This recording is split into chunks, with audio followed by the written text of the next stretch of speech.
Hi, I'm Stacey Souther. Welcome to the Sarah O'Connell Show. Welcome to the Sarah O'Connell Show. Stacey Yay. Souther, welcome to the Sarah O'Connell Show. How are you today? I'm good. How are you? I'm very excited to talk to you. You are, of course, a filmmaker, a director, a producer, a writer, and actor as well. But can you tell me, what did you aspire to be when you were growing up? Wow, that's a good question. I loved movies and TV growing up. I mean, that was like my life. And I'm from Georgia originally, so that's not really like a real, like acting isn't a real thing. Well, it wasn't when I was a kid, you know. It's not like you're going to be on TV there when, in the early 80s. So I wanted to be an actor. So I had like a little landscape company back in Georgia, and I decided one day I didn't want to be 75 and say what if. So I moved to California to be an actor, and I'd never acted before. And I just kind of, found a good teacher, and things went from there. I love that. Now, I recently was incredibly honored to become friends with legendary actress Valerie Perrine. It goes both ways. I was confused when I first met her. I was like, which is it, Perrine or Perrine? She goes, I've been called both. It's either the divine Miss Perrine or the clean Miss Perrine. That's what I she said. see. But Perrine is the way most people say it. And so, for the uninitiated, Valerie is an Academy Award nominated actress. She starred in Lenny alongside Dustin Hoffman. She was Miss Teschmacher in the legendary Superman 1 and 2, which is where I first got to know her when I was growing up as a kid. You directed and produced the 2019 documentary Valerie about her life, her career, and her current struggles that she's going through now. Can you tell me how you first got involved with that and when you actually just met Valerie for the first time? Sure. Oh, I want to add, today is actually the 44th anniversary of the release of Superman. So Yes, it's a good day for you and I to be talking. it really is. Very excited about that too. I have it behind me in HD, so I'm going to be watching it later on. Oh, yeah, I see it now. I didn't see it before. How Hmm. silly of me. Yeah, cool. That's cool. Um, Valerie and I originally met. We live in the same neighborhood, and we met. We bumped into each other walking dogs in 2006, and we just became friends from that. And as the years have gone on, we're like family. She's like my mother, and she she was going to do a book for years and years and years about her life, and it just never quite got the steam to go ahead. And then she got Parkinson's, and I'd been saying for years, somebody should do a documentary about you. Somebody should do a documentary about you, because at that point I was just an actor. And then I fell into filmmaking because of David Arquette from this other thing years and years ago. So I got thrown into something, and I kind of learned how to film. I used how to use a camera. And then what happened was Valerie was going to have this brain surgery for her Parkinson's. And I thought, this is a once in a lifetime thing to shoot. So I literally borrowed a camera, and that's where the movie started. It's such an incredible documentary. What would you like people to know about it if they haven't seen it, if they haven't heard about it at all? Well, I would say, it's a very inspirational documentary, I think, just because the movie's about Valerie's incredible life, from her as a Vegas showgirl, and then literally being discovered at a party in the 70s and becoming, a movie star, Yeah. and to her current battles with Parkinson's disease. So it kind of covers everything. But yeah, it's a story of her life, and then her battle with Parkinson's. And like I said, it's pretty inspirational. A lot of people have seen it, have contacted me, and they might have been going through something themselves, and they said, "Oh, this movie's amazing." To see her doing what she's doing and facing it with Mm. such dignity, that made me, uh, you know, gave me um,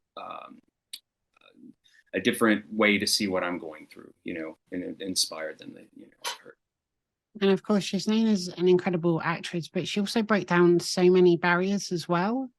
Oh yeah, 100%. She was the first topless woman on American television. Nobody had done that at the time. And she would just say whatever was on her mind. A lot of women wouldn't do that back then. She would say whatever was on her mind and to whoever, it didn't matter. Whatever was in her head, she would say it. She wasn't afraid um, to be controversial or anything like that. And you mentioned Valerie had brain surgery, and my understanding is you actually stayed with her for a couple of weeks after that. What was that like? And when you first started discussing this documentary, was it originally just going to focus on her career, or was there always going to be a side looking at her current struggles with Parkinson's as well? Well, with the documentary, it was always going to have that part in it because that's part of her life, and I thought that that's a pretty interesting piece.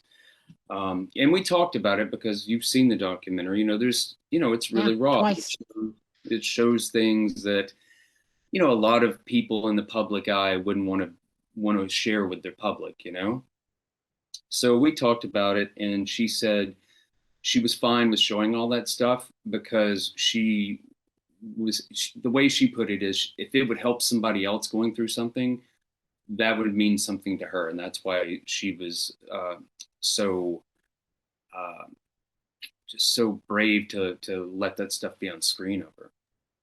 Yeah, I completely agree. And I think it will help people, as you say, that are going through it, but also just to help educate. I learned a lot while I was watching the documentary, and I know that other people will too, and anyone that's helping to care for anyone going through a similar situation, or just perhaps what to expect as well. I think there's so much valuable insight there, and Valerie just deals with everything in the most incredible way, and she's just a delight and so inspiring to watch. Oh, 100%. She's amazing. She's like the best person you could ever meet. And you were asking me about the brain surgery part. When they did that part was crazy. I mean, you see it in the movie because they do the brain surgery. What it is, it's called DBS, deep brain stimulation. And Right. they put a probe they can do both sides, but they did her left side so it helps control the shaking with her right hand. So yeah, she had the surgery, and then, as you see in the documentary, there was a little bit of a setback. But yeah, I stayed at her place for like 2 weeks, I believe, and just to keep an eye on her at night and make sure she was okay. And again, you see something pop up in the documentary, and I don't know how, because I was upstairs. She had a loft at that point. Like I was in the upstairs loft. Yeah. She was down in her bedroom, and I don't know why I took the camera with me in the middle of the night to go check on her, but I did. And you see, like, she's getting out of bed, and she's a little confused. But yeah, it's just when you're dealing with Parkinson's, or with anything, with anybody going through anything, I like to say, like, give those people time. A lot of people don't really, people stop coming to visit and things like that. The best thing you can do for anybody going through anything, it doesn't have to be Parkinson's, it could be any kind of illness or mental illness or anything. Just, stop by and visit with them for 10 minutes or something, because that means the world to somebody. You don't think about it, as you're running around in your busy life, but somebody that's stuck at home, dealing with an illness, like, it can mean the world to them just to have that little bit of interaction. Yeah, it must be so isolating, mustn't it? Yeah, it's crazy. Again, you've seen the movie, so you kind of know a little bit of what's going on. But yeah, I see her, depending on the day, 3 or 4 times a day. Oh, really? I see her every night. So yeah, I see her a lot. We'll put it that way. I'm so thankful that she has you to go in and check on her, have a friend around and raise her spirits and all that good stuff. Yeah, no, thank you. Again, this wasn't when we met, like, I didn't know who she was right off the bat. It's a Oh, crazy really? thing. Yeah, like I said, we met walking dogs, and like, I bumped into her once. I had a Jack Russell at the time, and she had a black lab, and my Jack Russell, it was his neighborhood. So he wasn't like mean to other dogs, but he'd be a little growly.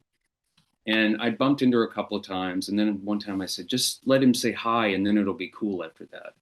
Said hi, went our separate ways, and we ran into each other like a week later. And I didn't have my dog, and she and I started talking, and she's like, oh, I take my dog on the secret hike that nobody knows about. Would you want to go with me? And I thought, oh, okay, she's nice, why not?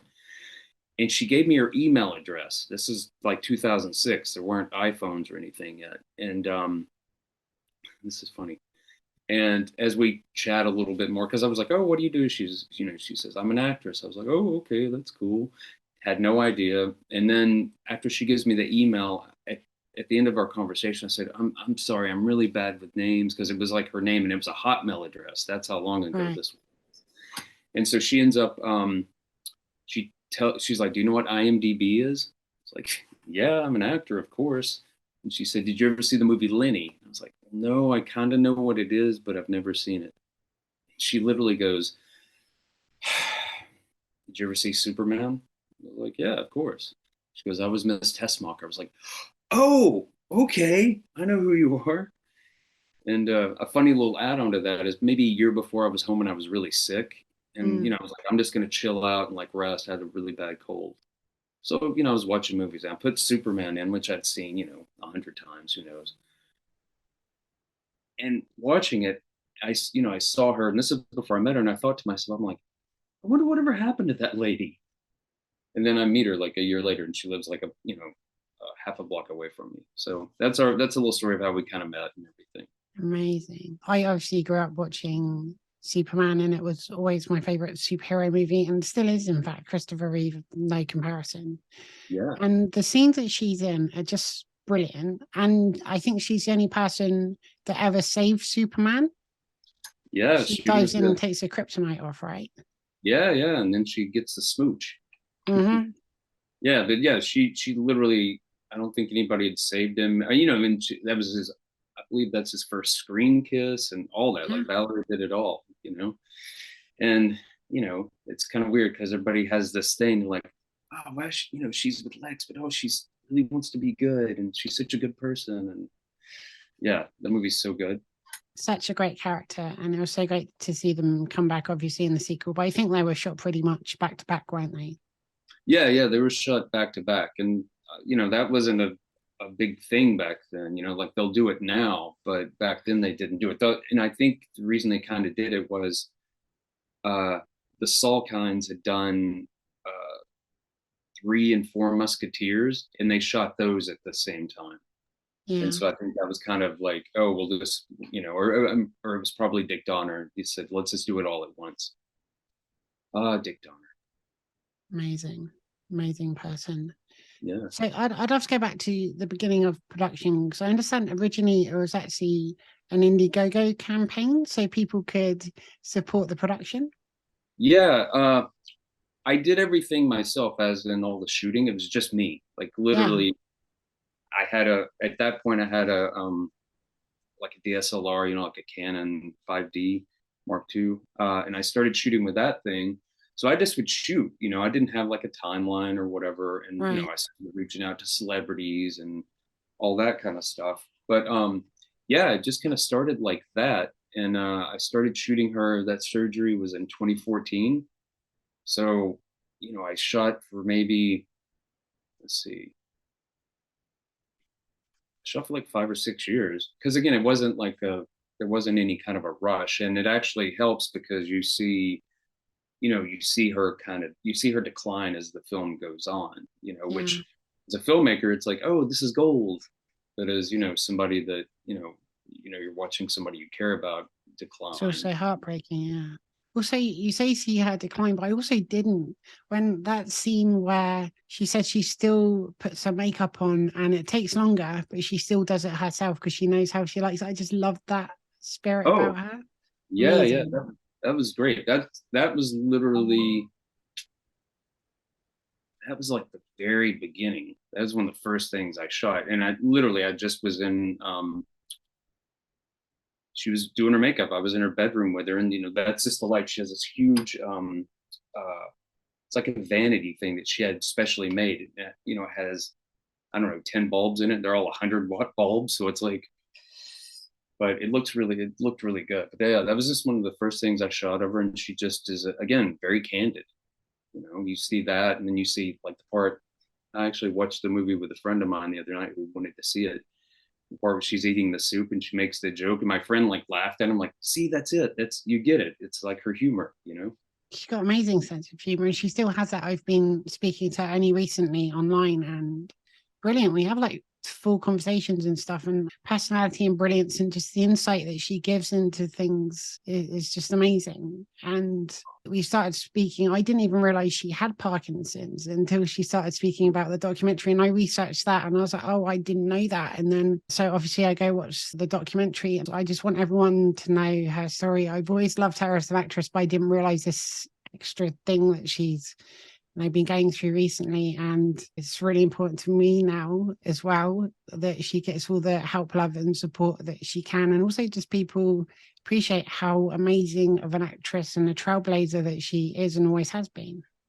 Oh yeah, no, 100%. That's the thing. Again, there's nobody else like her. Literally, if it would take a writer to create a character who's had a life like she's had. I mean, literally, that's, you like, again, you see kind of her life in the documentary, but I mean, the things she's done and experienced in her life, if we could live like 5% of that life, we'd die happy, you know? So, but no, she's an extraordinary person, and just an amazing person. I mean, that's the best way to describe her. And she's a funny sense of humor, everything about her is just, she's somebody that you want to know, even if she was in a movie star, she just exudes that. She has that kind of a personality, where she lights up a room when she walks in. She all really eyes does. literally go to her. So I completely agree, and that absolutely shines through in the documentary as well, because sometimes documentaries don't quite get the person. Like, they'll do highlights of things they've worked on, but they don't really capture the essence of their spirit, which still shines as brightly as ever. I was looking at the Indiegogo campaign, and there are some items that weren't bid on. Like, it could be really rare posters or signed magazines and stuff like that. Does that stuff still exist? Is it still, can people get it somehow? Can they buy it or bid on it? Or yeah, I mean, there's still some stuff. I mean, right now, actually, I don't know when is the show like live we're doing right it's now? not live, no.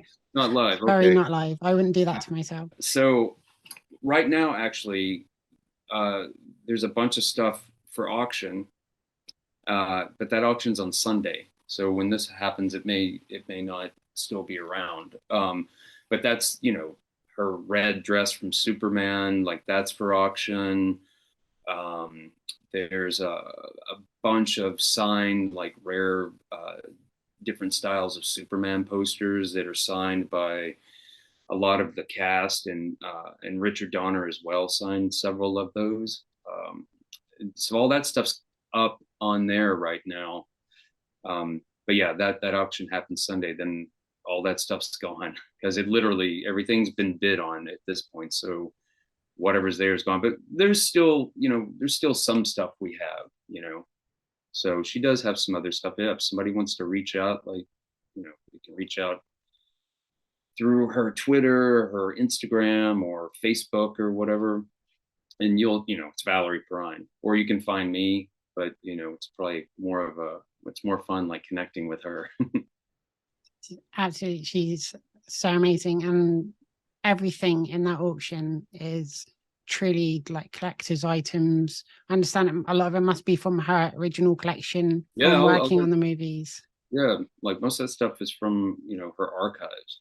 She just she just has stuff. So, and we ended up getting things signed as as the years have kind of gone on, and also a lot of those people signed it to just because they're good friends and whatnot, but it was also to help with her Parkinson's. It's helped to raise some extra funds because it's rough. I mean, everybody thinks when they see a movie star that they're rich and live in Beverly Hills and all that their whole life, but it doesn't always work out that way. So that's why all the stuff's in the auction. It's to help raise some extra money to help her out. So fingers crossed. Let's see. Sell big, dress. Sell big. Yeah, I mean, it's from the original Superman movie and one of the most iconic scenes from it. And it's genuinely a treasure trove of memorabilia from the movies and just the promotional campaigns around it.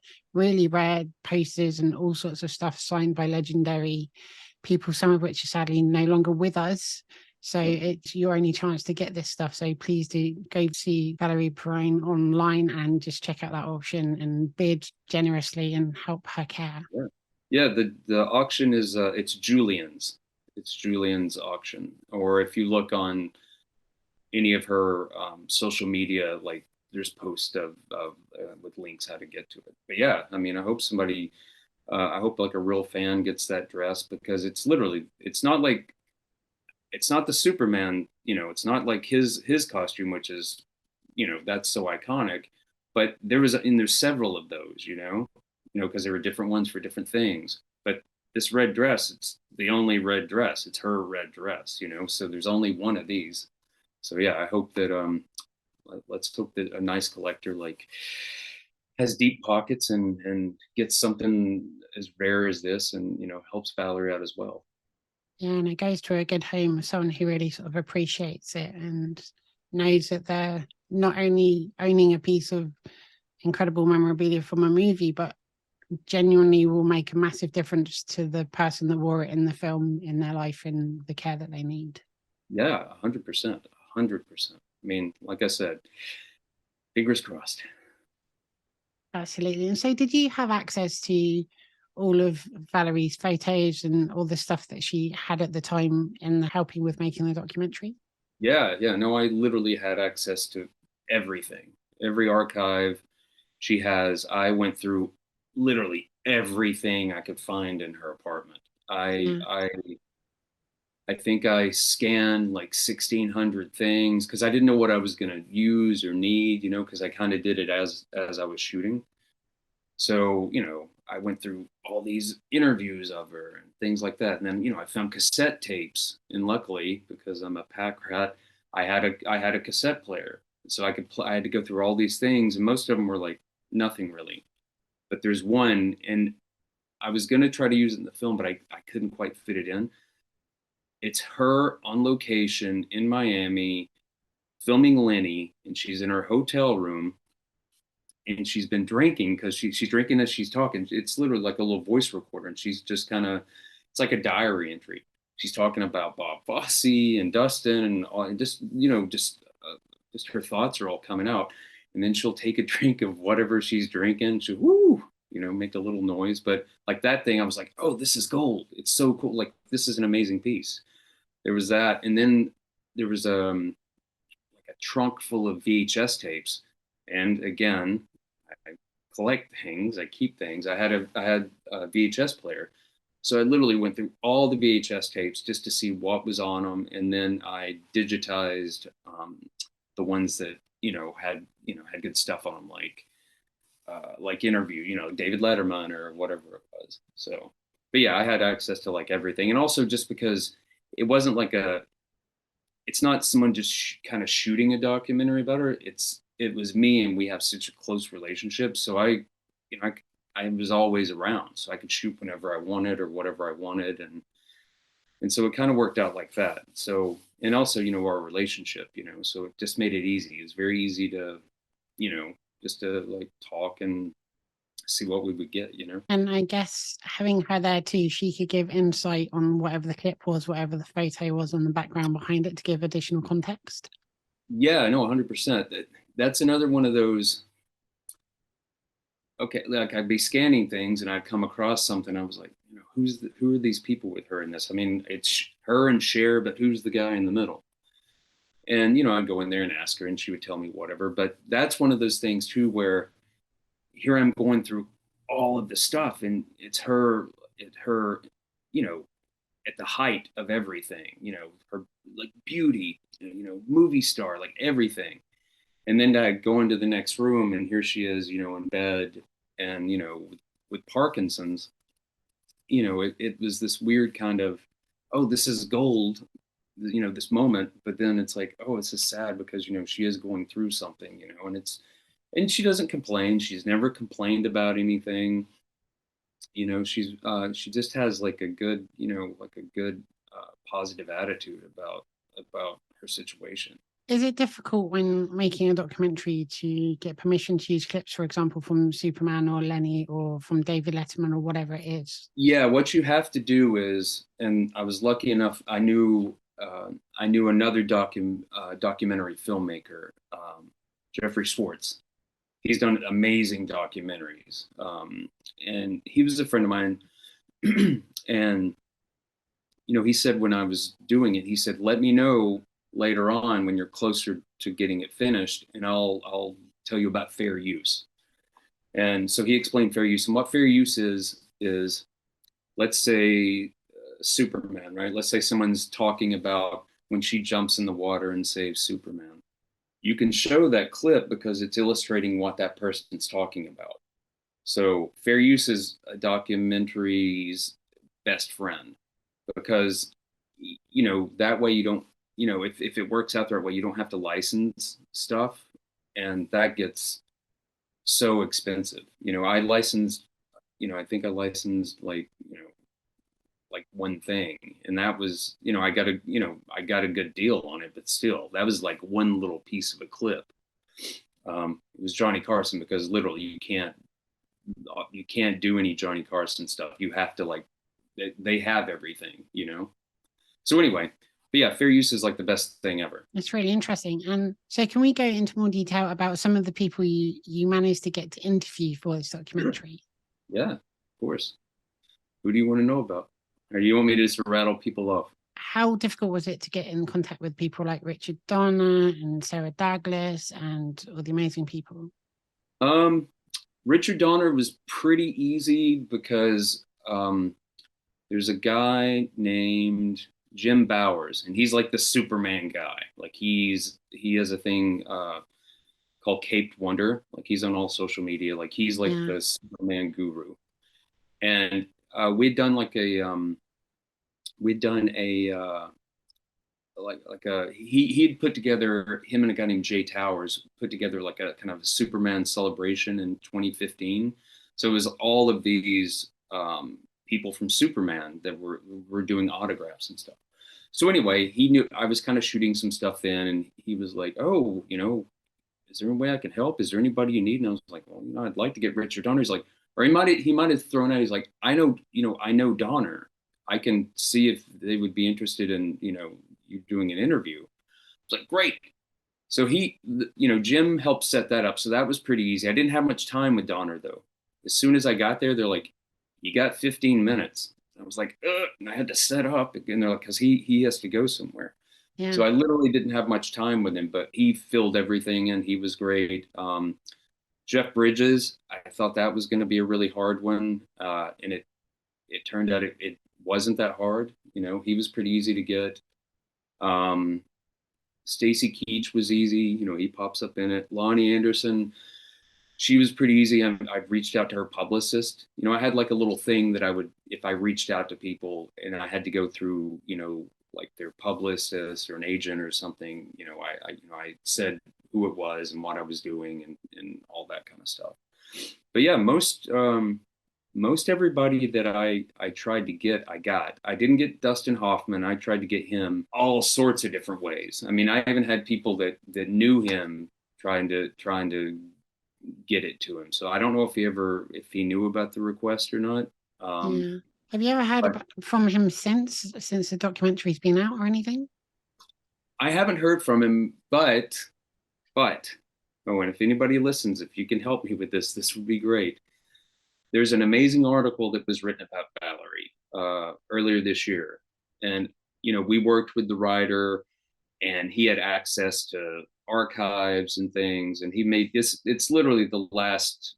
This will be the last like article that Valerie will have any input on. This is like the definitive article on her life, right? Yeah. And we're trying to find a home for it. So if anybody out there knows of, you know, somebody that has, you know, somebody that's connected to a Vanity Fair or, you know, like, you know, or whatever, it can be an online thing, but like just a good connection to a place where it'd be a good home for you know, for Valerie in this article. But that that writer, he reached out to like Dustin Hoffman, and oh, this is pretty crazy. He got Dustin like did gave him a quote for it, which like he had a conversation with Dustin, I think. He got Gene Hackman. Gene Hackman doesn't do anything for anybody, and he responded with some written answers.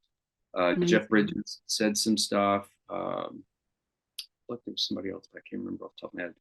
But yeah, I mean, like that thing right there, like he got Dustin. I didn't get him. So, but yeah, like I said, I hope that we do find a home for that, just because it's such an amazing article, and it's kind of like the last thing about her, So, but yeah, getting celebrities, like, because I had some people that said, "Oh, I'll do it," and then I kept chasing them down, and they'd be like, "Oh, I have to go do a movie. Call me in a month or whatever," and I did that. To that.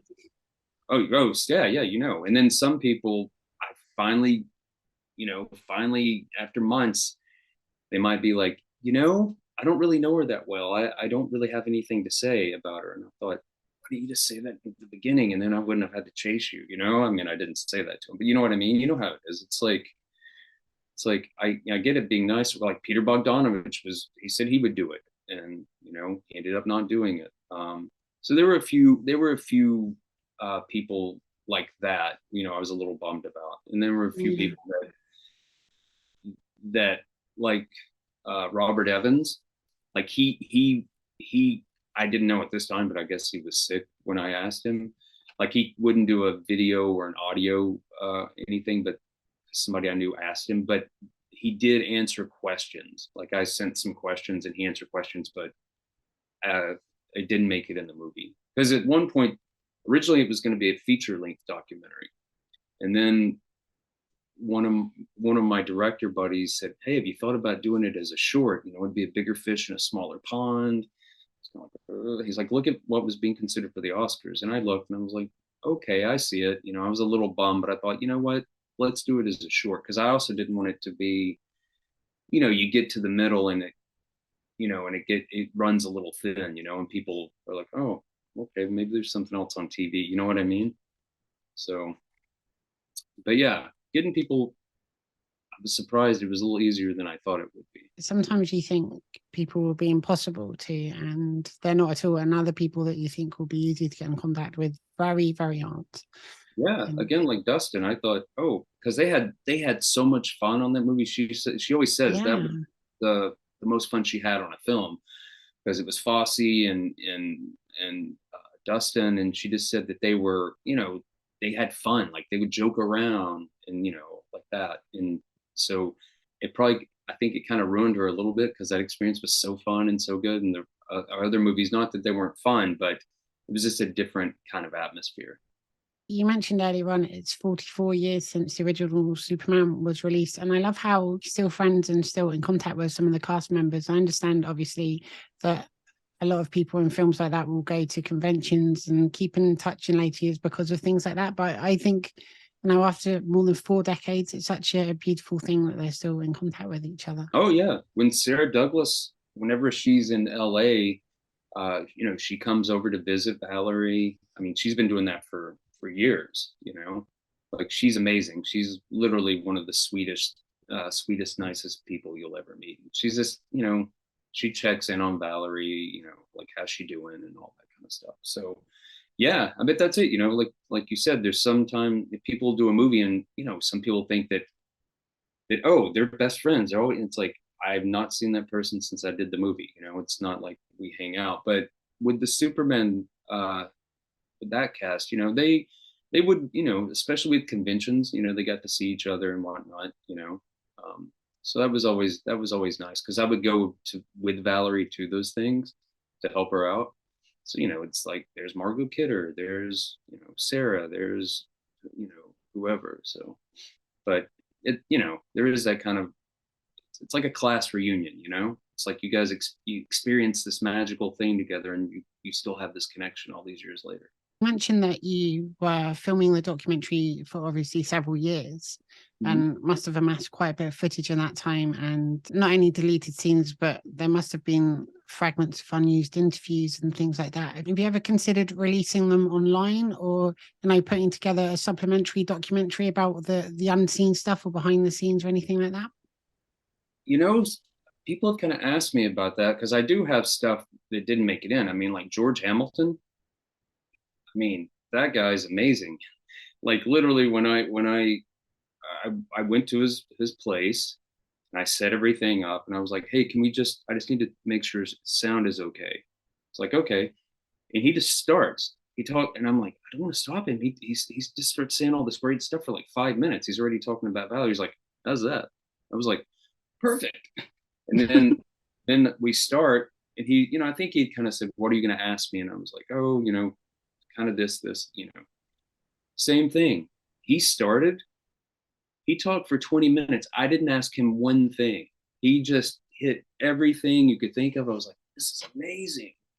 But yeah, I have like, some stuff of him. There's a little bit of Donner, maybe some Jeff Bridges stuff. But I mean, I ask everybody sort of the same questions. And there's a few people that didn't make it in once it became a short, like Alex Rocco. I don't know if you remember Rocco, but he was in The Godfather. He was Mo Green. Of course, yeah. He was the sweetest, nicest guy ever. And he said all these great things were so nice about Valerie. One thing he said was, I've worked, I'm going to say it wrong, but he's like, I've worked with so-and-so, I've worked with J-Lo, can't hold a candle to Valerie Perrine. Yeah, he said something more eloquent than that, but I was just like, oh, that's funny, like he just kind of threw J-Lo under the bus. But yeah, I do have a lot of stuff. So yeah, I don't know. I'd have to see how to maybe put something together, because it'd be fun to have some extras or whatever. But the distribution company that has the DVD, like they kind of put it together just like that. So I don't know. I'd have to see if there's some way to add some supplemental stuff, or maybe I can just do like a online something or something. I'll have to figure it out. Yeah, I think that'd be great, because either do like a collector's edition of it, or put it up just on the website and maybe, charge whatever you want to charge for it and have that go towards Valerie's care as well. I mean, I'd love to see that stuff. That's a good idea. You know what? I'll have to think on that. That is actually that's a good idea. Yeah, look at you giving me good ideas. I know, right? I only speak to people on my show that I love what they do anyway. So if I can help them in any way, that's what I'm all about. These aren't just interviews with me, they're friendships. And some people that have been on my show have been back on my show several times to celebrate the latest things they're working on, or to update people on their lives. Anything I can do to help or give ideas to, I absolutely will. Oh, thank you. That's great. Again, I just always try to think of any way to help bring some extra money in for her.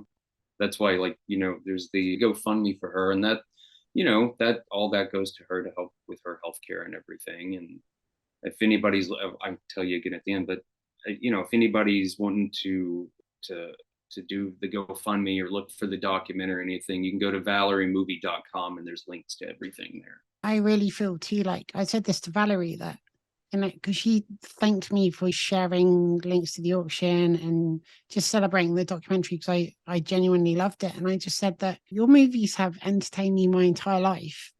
If I can pay that back 1% to you, then it's all I can do. But I'm thankful for you being a positive person in my life, and I want to try and improve yours in some way.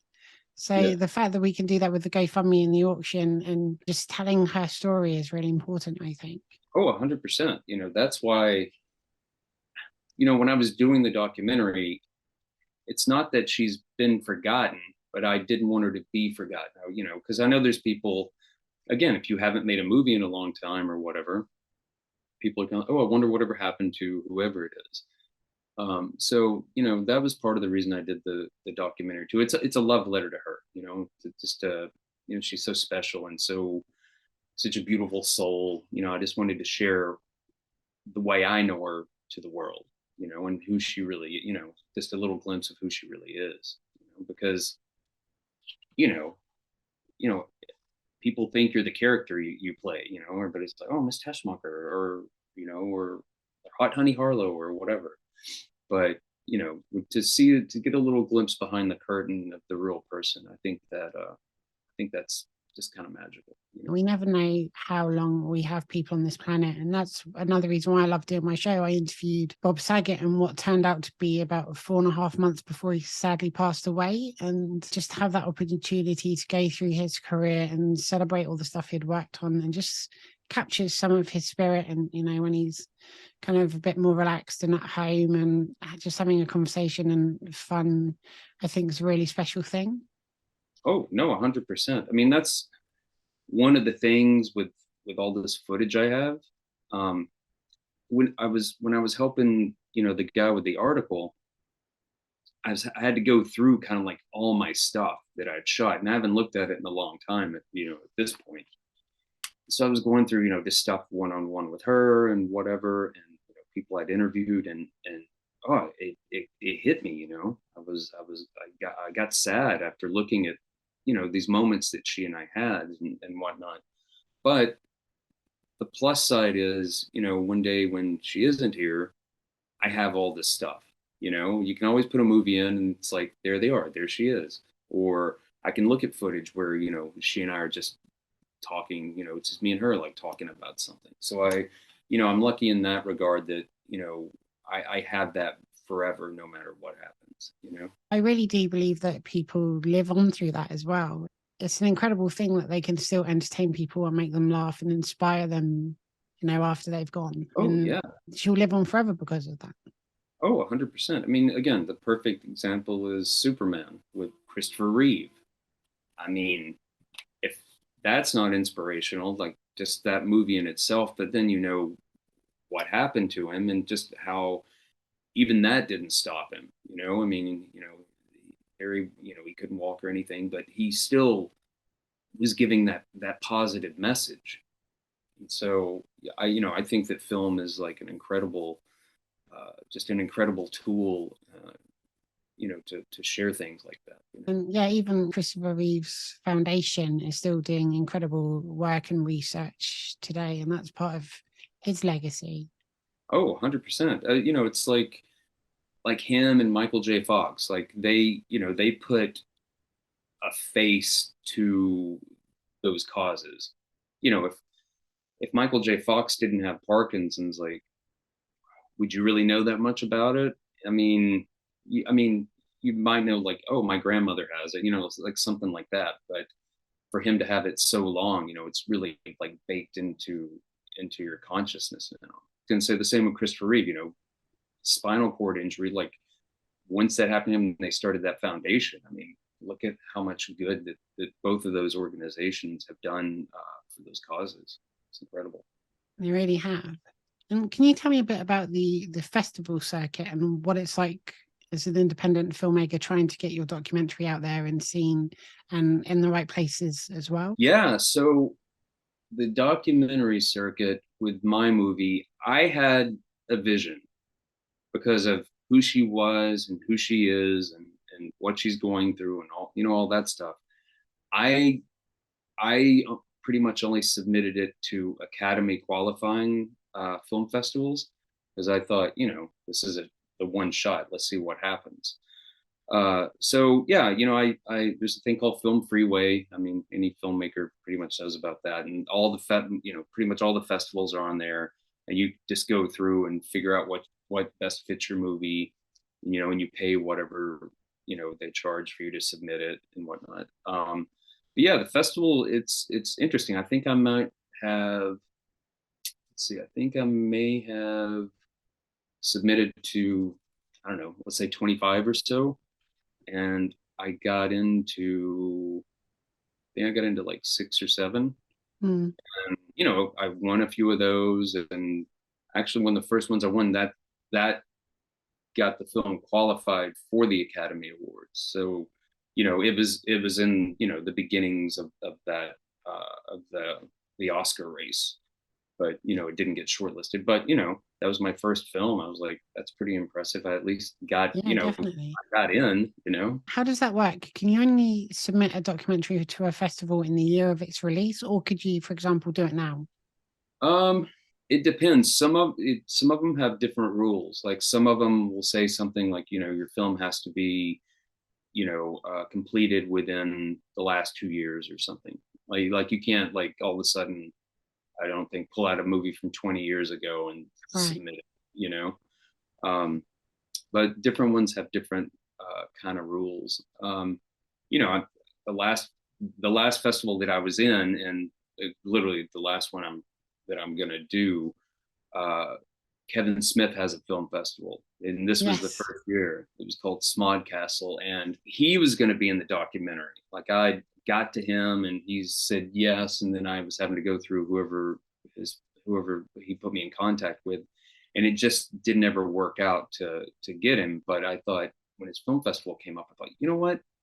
I'm just gonna throw it in. Let's see if it gets in. And that wasn't an Academy qualifying one. I was just like, let's Kevin Smith. Let's see what happens.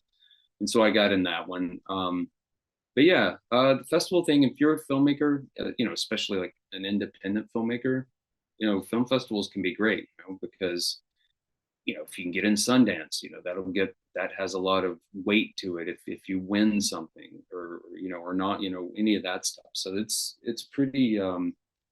It's a big part of the filmmaking process at this point. I heard too that the original Superman movie is out now in 4K, but I think that Superman 2, 3, and 4 are being released next year in 4K. I think they're being developed at the moment. I was thinking the documentary might be an amazing bonus feature for Superman 2, for example. I don't know how you would go about doing that, but Yeah, I don't know how they do that. I think Warner Brothers has their, they do whatever they do. But I think, yeah, that set you're talking about, I think they're actually going to put all the Superman movies on 4K, like in a box set. Because I actually yeah. read something that Jim posted today. Because he's the pulse of Superman. He knows what's going on with this Superman. Uh, but yeah, it's just interesting. Like, okay, here's an interesting thing, an interesting little tidbit. Okay, the whole thing with Superman 2, Donner quit or whatever, like he didn't finish filming it, and Yeah. then so somebody else, Richard Lester, was the director. But they did that Donner cut. They put it together, and Donner had something to do with it and everything, which was really cool. But none of the actors and whoever else, like they didn't get any they didn't never got any residuals from the Donner cut of Superman, even though Oh, really? it's a different movie. Yeah. They never got anything, which I think that's just, I mean, that's not right. I mean, it's, again, you cut a different movie and it's selling or renting or whatever, they should get a cut of that, but they never did.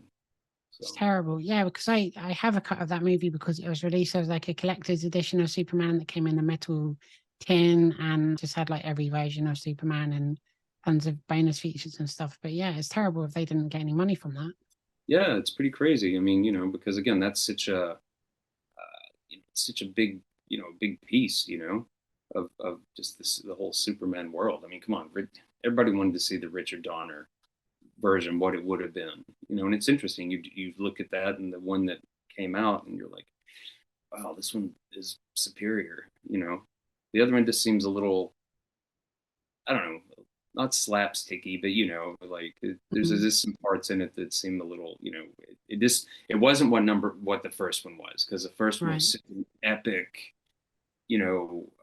just an epic piece. I mean, everything about it, it's literally just like, it's a perfect movie, and you can sit down right now and watch it, and it holds up. I mean, it's actually the gold standard of superhero movies. Yeah, it still is, and I still don't think that any superhero movie surpassed it. Genuinely, and I might be slightly biased because I grew up with it, but I do believe that.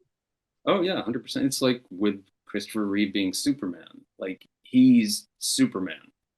And not that there haven't been some other people that have done, a great job, but he has it. And I mean, and I liked Henry Cavill too. It's sad that that they just pulled that out from under him I again. know, ridiculous. But like him, like I was like, oh, he's a good Superman. Like I buy him. Like, Yeah. he's a good Clark Kent. His Hmm.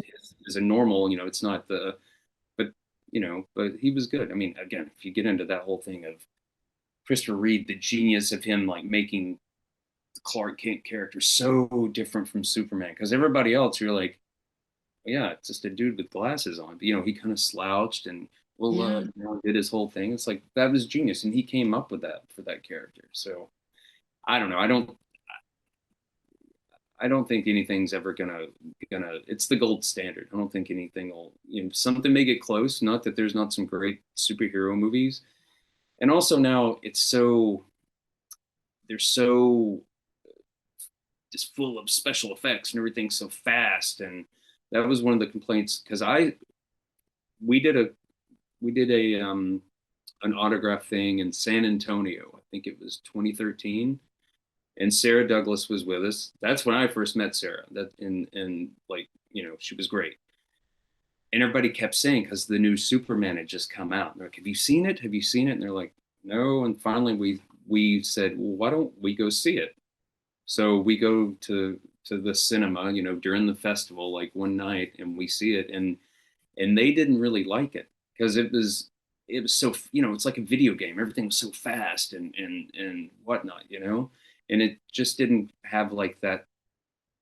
There's just something really sweet and special about his relationship with Lois, and just everybody's, all the characters. I mean, again, everybody was cast perfectly, and it was magic. I mean, that's the best way to say it. It was just a magical film, and it still is. Yeah, I completely agree. I don't think anything's come close. Tom Welling was amazing in Smallville as Clark Kent, and Brendan Ralph was good enough as well. I loved Henry Cavill instantly, but I didn't love the movies. I don't Yeah. feel like it's captured the spirit of the characters or the universe, or just the tone that I wanted or expected. Oh, 100%. And even when uh oh, what's his name? Who played his father in it? Not Russell the Crowe. Russell Crowe. Like when he's doing his thing, I'm like, it's not Marlon Brando. I was like, there's just something. I'm like, I just see Russell Crowe up there. But you know, it's it's a property, so they'll keep on putting it out there to make money. But I mean, the essence, it all boils down to the essence of it. Like, what does he stand for? And that's what it's all about. That's Mocker. Yes. I feel like in the new movies, they were too keen to play catch up with Marvel, and they were just doing too much world building and getting all these extraterrestrial threats straight away, when they should have just developed the characters. And one thing I really miss is you would see Christopher Reeve just getting a cat out of a tree, or stopping a robber and stuff like that, just being a superhero for Earth-based threats or problems that a normal person couldn't fix, but he could jump up on someone's roof and get their cat off, or whatever it is. Just, Yeah, stuff like that to start with. yeah. No, I'm with you. That's the thing, because when those Justice League movies came out, again, we'd already seen from the Marvel stuff, like, okay, there's fighting aliens. I get it, but I'm like, yeah, can't we just have more, like, let's have some villains down here, let's just do like a better normal threat, But yeah, I'm with you. Like, just that also showed, like getting the cat out of the tree and just normal stuff. It showed his character. He gets the cat. Here's Friskies, and bye now, or whatever, when he flies off, and you're like, oh, what a nice guy. Like, he's just a good person. Yeah, and just spending time with them, getting used to their powers and trying to fly and they can't, or trying to hold back their super strength. I Yeah. feel like if you just go from Superman as a baby to he's an adult and the first person he faces is this intergalactic monster, you miss out on so much of that growth and development. Oh yeah. I mean, that's what's kind of cool in the original is, all of a sudden he's at the Fortress of Solitude, and Marlon Brando's telling him and we're gonna do this, and now you're gonna experience this, and then all of a sudden it's like, now we return, and you're gonna be 30 in Earth years or whatever. You're like, oh, okay, there's this big piece of time, but he was learning everything. But yeah, and this is the way he introduced himself. Like literally the whole everybody's waiting for it, and then and it just worked out so well. Can you tell me, is there anything, if you could tell the world about Valerie, what would it be? Oh goodness, there's so many things to tell the world about Valerie. I mean, she's genuine. What you see, like if you see her on a talk show or anything like that, that's who she really is. She's the same person on the red carpet as she is, when she's watching TV in bed. Because a lot of celebrities, it's another character. They're the real selves, but when they're out promoting, then they have to become, like Brad Pitt has to become Brad Pitt. You know what I mean? Where with her, that's just who she is. She's very down to earth and just, she's very, very genuine, very loving. She's just a really cool person. I mean, that's the best way to put it. I mean, that's the thing. Anybody that's met her, when we were going out and everything, they would just they gush about meeting her. So she is. I mean, and they don't make movie stars like her anymore. Like that's now everything is like everybody's like Twitter or this or that, where she was a legit huge movie star. She had the talent and everything. And again, even that's like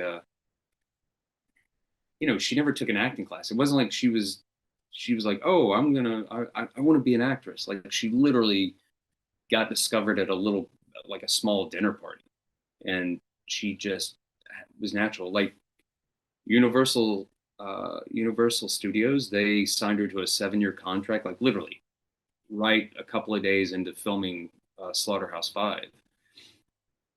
And we have all this stuff. There's all these. They would send out like memos to everybody, introducing like whoever the new person was. But they made sure they're like, you cannot take an acting class. Do not go to an acting class. Like what you have is natural, and they'll mess that up. You just do what you do. And she never did. She never went to like a class. She never tried to be an actress. She literally, it's like the lottery. She won the lottery. But again, she's just a special person. You look at her life, it's like, they came 400 miles to see her dance when she was like 5 years old in Japan. Like who does that happen to? Or the Vegas stuff, like literally knocking on backstage doors and they're like, oh, she's pretty. Okay. And then she became a big deal in Vegas.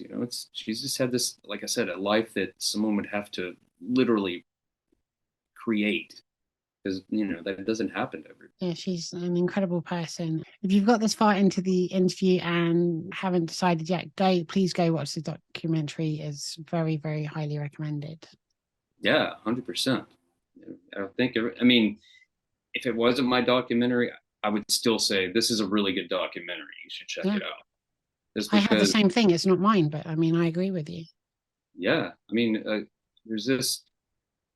Again, I'm doing other stuff. There's other projects I'm working on, but nothing's gonna be as magical as this documentary to me.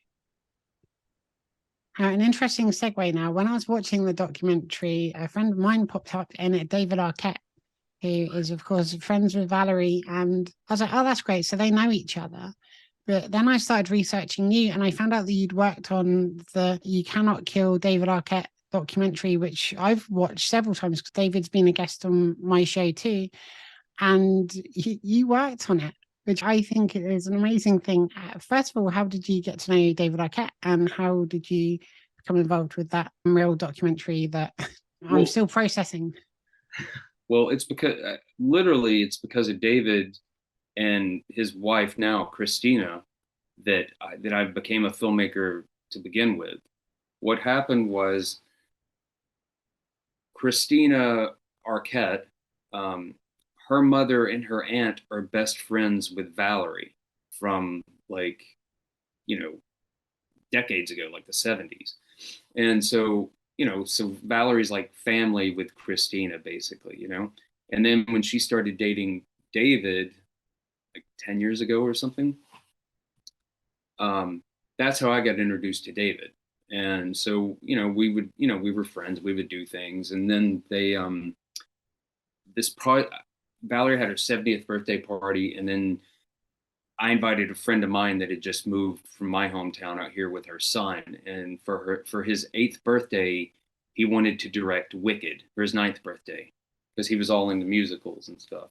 And so anyway, I introduced my friend to David and Christina, and they were like, oh, and she told them what she was going to do. And like, oh, that's interesting. And then a few days later, Christina reached out to me and said, hey, David thinks that idea about that Wicked thing is kind of cool. Why don't we film it and see what we can do with it? And I was like, okay. And I was like, okay. And she goes, David wants you to shoot it. And I'm like, I don't know I've never picked a camera up. I don't know anything about that. And she's like, oh, you can use his camera. He says it's really easy. And he pretty much shoved a camera in my hand. And that's how I shot this other thing. And that kind of gave me the tools that I needed to when it came time to shoot Valerie. But yeah, no, David's great. I mean, Yeah. You've talked to him, like he's the sweetest guy. I love him. Amazing. Genuine, very caring, giving. I mean, I can't say enough good words about David and Christina, his wife. I mean, they're a great team. They have different, they work on projects together and whatnot. But what happened was, well, how he decided to go back into professional wrestling, right? Very much so, yes. The heart, this Mm-hmm. whole heart attack thing. But yeah, so I was around her and all that, and then David asked me if they said, hey, can you go with David to WrestleMania and just shoot some stuff? And I'm like, okay, whatever. And I didn't know anything. On the way there, he's like, oh, we're gonna shoot for the documentary. I'm like, what are you talking about? He's like, oh, you don't know? And I was like, no. And so we're driving to the airport, and he's like, oh, here, check out. We're gonna do this pitch, and we're just gonna get some footage and put in with the pitch. And that was the first I heard of it. And I was like, oh, this is really cool. And so I was just kind of part of I was around all the time. So I was just part of that whole production, which was, you've seen the documentary. It's crazy. I mean, another one, it's really raw. He shows things that a lot of celebrities wouldn't show, and, talks about very personal things that a lot of people wouldn't want to share with the world. Same thing. He's like super brave and not afraid to put that part of himself out there. Yeah, that documentary is so good. And everything he did, like literally dropped all the weight, got in crazy shape, and he really learned to wrestle. He got hurt wrestling. He almost died wrestling. You went to that match with his neck? I went to a few matches. No, I went to that match. And as it was going on, they know what's going on. They kind of have an idea of what they're going to do. I was watching, I was like, wait, something doesn't seem right. I was like, something seems off. Like, this is getting crazy. And then, like, literally, he gets stabbed in the neck, and, he gets out of the ring. And I wasn't right where he was. I was close. Like, you don't see me on film. Then the thing ends and everything, and he goes to the hospital. Like, Luke Perry and his son Jack Perry, they took him to the hospital, and I got all of his stuff that was at the venue, because it wasn't like a wrestle. It was like a bar. It wasn't. It was just like a bar with a ring in the middle of it for this thing. And so I got all of his stuff, that he had there, and I drove to the hospital, and I couldn't go in yet because you can only have like 2 people in there. And then Luke and Jack left, and then I went in with it. And yeah, I was there for that. They sewed him up and everything. And then the next day, he and I went to like some big wrestling match in LA. And there's actually on YouTube, there's a thing of like TMZ, like they must have followed us, because literally he parked his car and we got out, and before we were even on the sidewalk, it was like TMZ was there asking about the thing the night before, and it was like pretty crazy. I didn't know what to expect when I started watching that documentary, but he really did go for it, and he got so much respect for him. Yeah, it was crazy. Like, I didn't see him for a minute. Like he started losing weight and whatever, and then he went to Mexico, That Mexico stuff is so good in that movie. Yeah. It's so cool. And then he came back. They sent me a thing of him doing the Hurricana, you know, the thing where they jump up and he wraps around somebody's neck.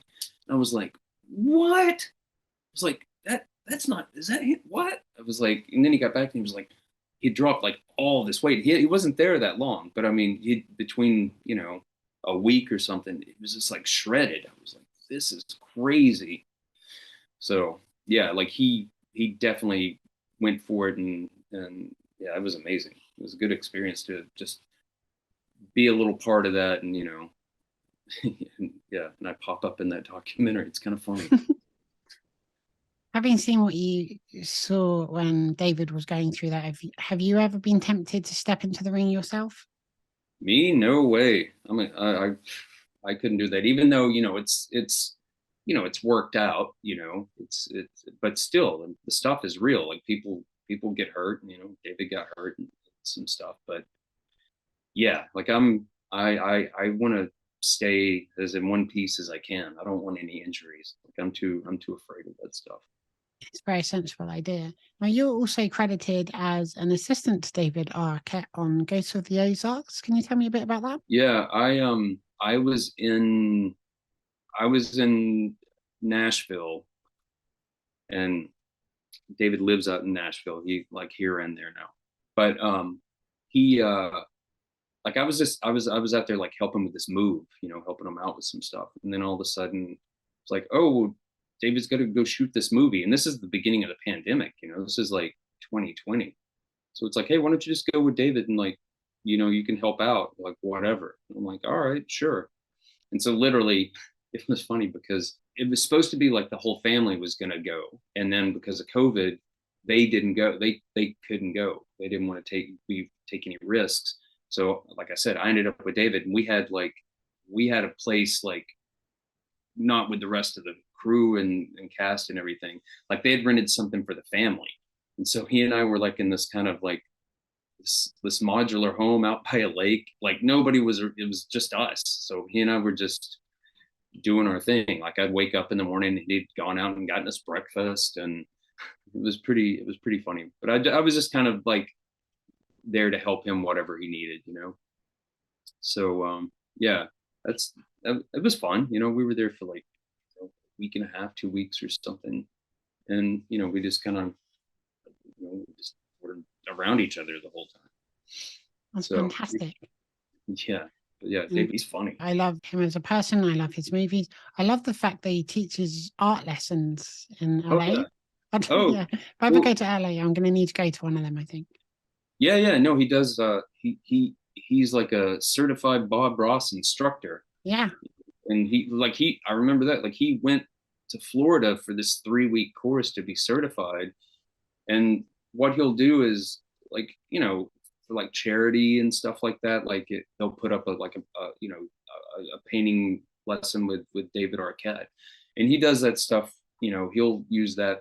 It's always for good causes. Like he and I went, he did a woman's shelter in LA, geez, by 2019. But so yeah, it's like literally you know, I went with him, we set everything up, and like he's, you know, teaching these, you know, these kind of homeless women, you know, whoever wanted to be in there, like how to paint, you know. So it's again, you can't say enough great things about David Arquette just because he's a very giving person. But you know, the whole family, the whole Arquette clan, if you want to say that, they're all into you know, they have causes that they're all very supportive of, you know, which is really great. So you know, I think if you have celebrity, it's good to use it for a good cause.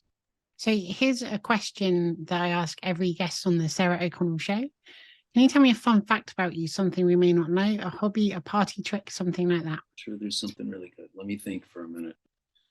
Oof, you're throwing curveballs at me. Let me think. Well, it's about me, but it's about Valerie too. How about that? That's a good one. So, actually, about this time, 11 years ago, Valerie calls me and she says, because she'd gone shopping, her and some girlfriends, they'd gone to Beverly Hills, and they'd been in Neiman Marcus or something. So anyway, she calls me and she says, guess what? Got your Christmas present in my hand. Guess what it is? I'm like, I don't know, a new iPhone? She's like, no, it's a puppy. And I'm like, what? Because my Jack Russell was kind of at the end of the road. So she had gone to Neiman Marcus. She went up to the perfume counter and the girl turned around, literally holding this tiny little puppy. And Valerie's like, what's the deal? And there was a makeup artist there. They were his puppies and he was trying to get them good homes, kind of Beverly Hills and whatnot, you know. So Valerie's heart went out to this little puppy and she bought her. And then, like I said, she called me and said, you know, I got a puppy for you. And I'm like, oh, Valerie, I don't know. Like, I'm not home much. Like, she's like, she's like, oh, I'll co-parent with you. It's like, okay. And she's like, I've already named her. It's a girl. And she's like, we're going to call her Marcus because she's from Neiman Marcus. So Valerie decided to name this little female puppy dog Marcus. So that's a lot of people don't know that, but you might see Mark, if you follow any of my stuff, you see Marcus and you see her in the documentary. You see her, she pops up like a few times in the documentary for sure. But that's her. She's a little Chorky. She's half Chihuahua, half Yorkie, but she just looks like a little Yorkie. I love that. Yeah. And so, have you got any tips for anybody that wants to be a filmmaker?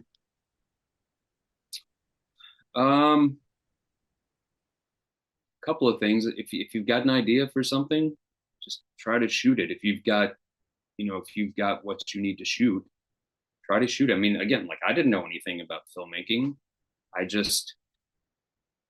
think I'm just aware of things going on around me pretty well, and you know, and also from being an actor, I think that helped me out some. Just again, because a documentary, it's all about like, you know, whatever the story is about this person or whatnot. But yeah, if you've got an idea, like try to do it. Don't wait, you know. And here's a big one: you're a filmmaker, especially a documentary filmmaker.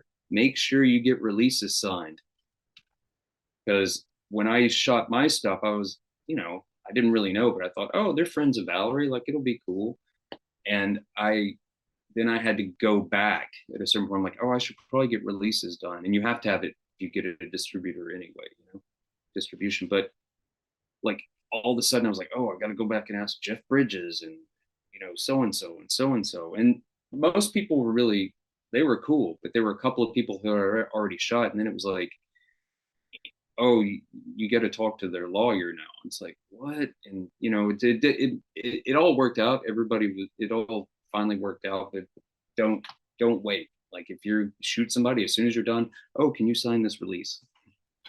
Because it just makes your life way easier. And I also did stuff that some of my, like, you know, I shot in some hospitals and I didn't really have permission. So same thing, I had to go back and talk to the hospitals. And then there was a whole thing, like some of them, because I'd already done it, you know, so I had the footage, but, you know, some things had to be signed by Valerie saying that it was okay. I had her permission. So then it was okay with them. Anyway, just do all that stuff. Get it when you're doing it.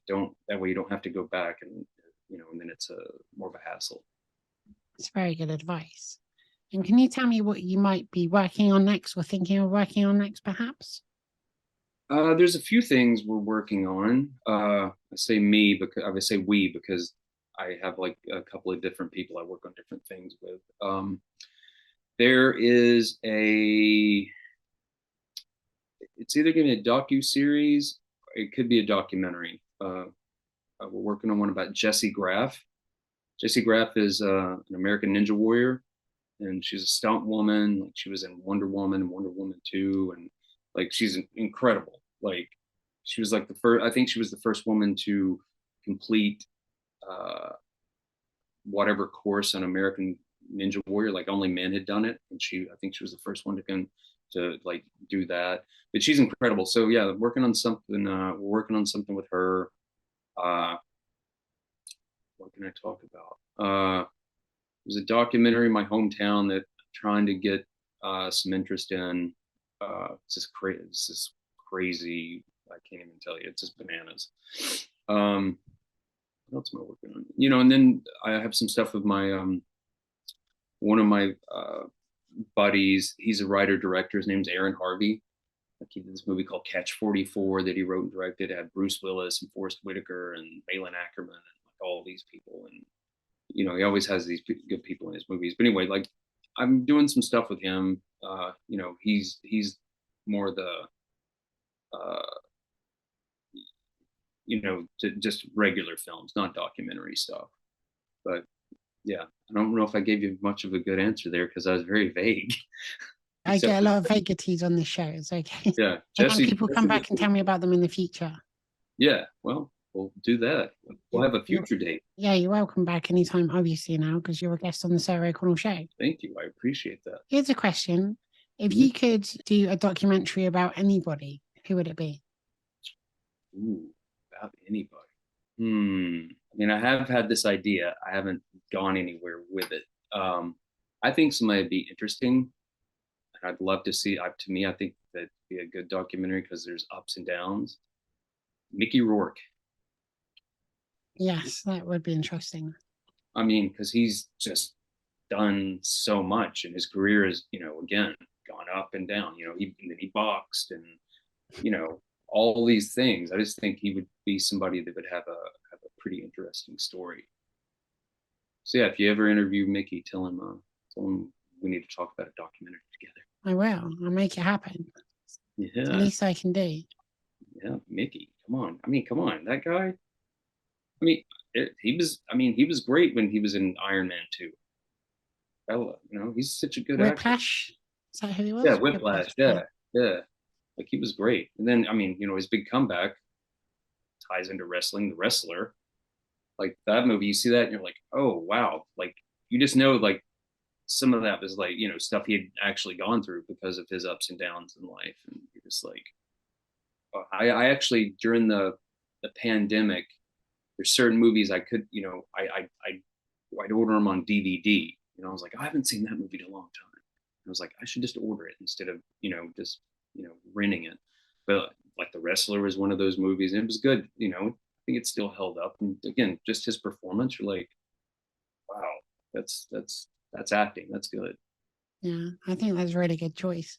I love how it's getting to the point where there's so many crossovers between people that have been on my show. So, for example, I interviewed David Arquette, but previously to that, I'd interviewed Eric Bischoff, who used to be in charge of WCW, that David Arquette obviously wrestled at in his early years. Speaking to Valerie and then finding out that she was friends with David, and I love how intertwined all of that is.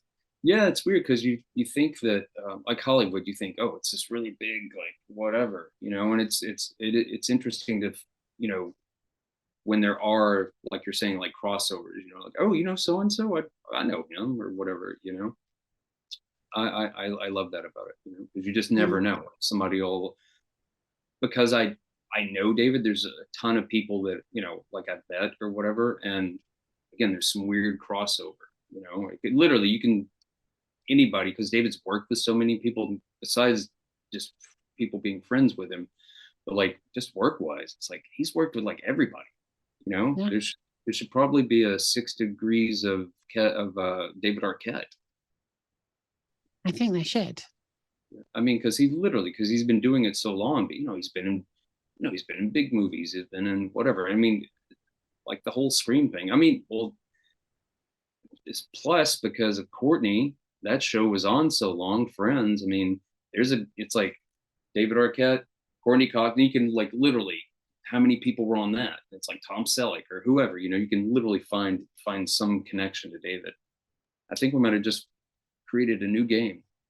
I think we should. Sounds like fun to me. Yeah, that's a good party game.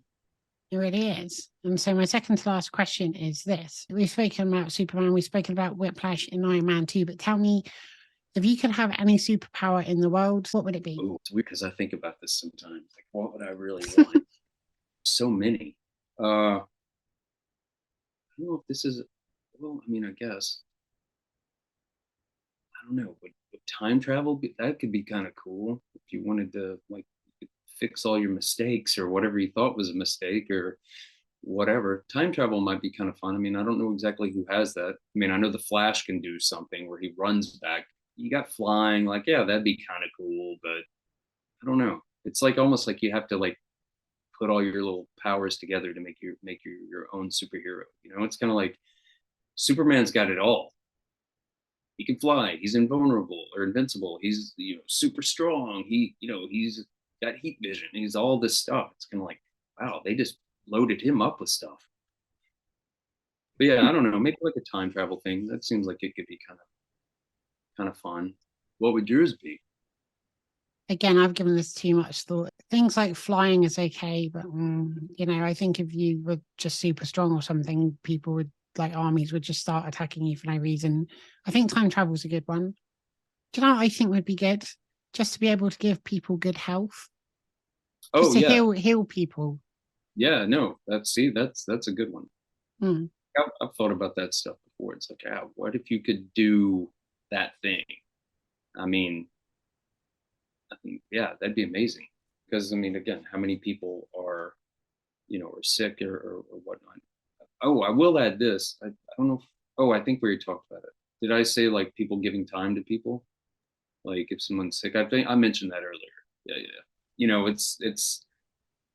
It's not exactly healing, but it does, it does make a difference in somebody's life. Yeah, I mean, time's the most important thing that we have. Agreed. And we never know how much time we have. Very true. Someone can have not much time at all, but do so much with it, and someone can have loads of time and do nothing with it. Yeah, I feel like I'm in the latter category, but I don't think I really am. I feel like I'm because that was my thing when I was going to do this movie. When I was doing it, I was kind of like, well, this is like my thing. Like this is, I mean, at least say I did this one thing.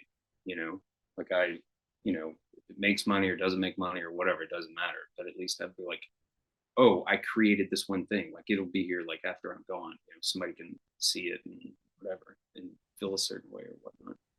Yeah, and not only that, just you made such a positive difference to Valerie's life, and the fact that you're still there and you go in and check in on her and just make sure she's okay, and that's priceless, I think. No, 100%. I mean, Valerie is my life, literally. I mean, everything I think about is how to better her situation, make her happy or, like holidays, it's like, okay, what am I gonna figure out? Like, what are we gonna eat? What do you want? Let me make that happen. Again, it's little things to just, little things just mean so much, especially when somebody's sick. Absolutely. And well, you have one extra person looking out for her now, and hopefully many more after watching this and watching a documentary too. And I really hope that everybody donates or shares a link to her GoFundMe and bids on the auction if you can afford to, and keep celebrating her life and learn from her. And she's such an inspiring person. I just love, she still has an amazing sense of humor as well, which really shines through. And I think she's an amazing person. So I'm honored to be able to speak to you about the stuff you've done and about her and how you're helping her. And I think that's amazing. So thank you. No, thank you. Like, this is great. And again, anytime I can talk about Valerie Perrine, I'll do it. Because I mean, I know most of her stories. I mean, I've just been around her so long, so I know all this. I'm like I guess a wealth of Valerie Perrine knowledge. But yeah, she's the best. She really is. And so my final question, have you got any messages for people watching the Sarah O'Connell show and your fans around the world? Ooh, my friends around the world. Wow, that's pretty big. That's big. Let's see. Well, I'm gonna use what you and I have been talking about kind of through this whole thing. If you can, do something good for someone else, it can be the smallest thing and that can make a big difference to somebody. So if, anything you can do to make somebody else's day a little brighter, do it. Even if it's, it doesn't have to be anything extreme. You can compliment somebody you know, like, oh, your eye, you have beautiful eyes, or whatever it is. And that might just be that one little thing that, you know, cheers that person up that day, or whatever it is. So yeah, this, you know, kindness, giving away kindness is free. It doesn't cost you anything. Like, we need to be throwing that around more. We really do. And I think that is possibly the best superpower of all. Yeah, there you go. I like it. See, we're on the same page. Exactly. There's a superpower. It's, you know, kindness. And you know what? We already all have it. It's already inside of us. You don't have to do anything special. It's already here. All you have to do is just give it away. Yeah. We have an unlimited amount of it. Yeah, it's not, you know, it's a valuable resource, but it's you have an infinite supply of it. Which is very cool. And especially, you know, you get together with other people, and it makes it it grows. You know, it makes it even more amazing. Really does. Well, Stacey Souther, thank you so much for your time today. I really enjoyed chatting to you about your films and about Valerie too, and David Arquette. Can't forget David Arquette, of course. No, thank you. This has been great, and I really appreciate everything. You're the best. Thank you so much. And everyone, please go to valeriemovie.com, buy it, stream it, get it on DVD, give it as a gift as well. Highly recommend it. Yeah, happy holidays, everybody. Exactly. Happy holidays and happy new year, depending on when you're watching this. And so thank you again to Stacey and to everybody watching at home. Be sure to share, subscribe, give this video a big thumbs up, and leave lots of lovely comments. And I'll see you all again soon for another episode of the Sarah O'Connell Show. Bye. Thank you.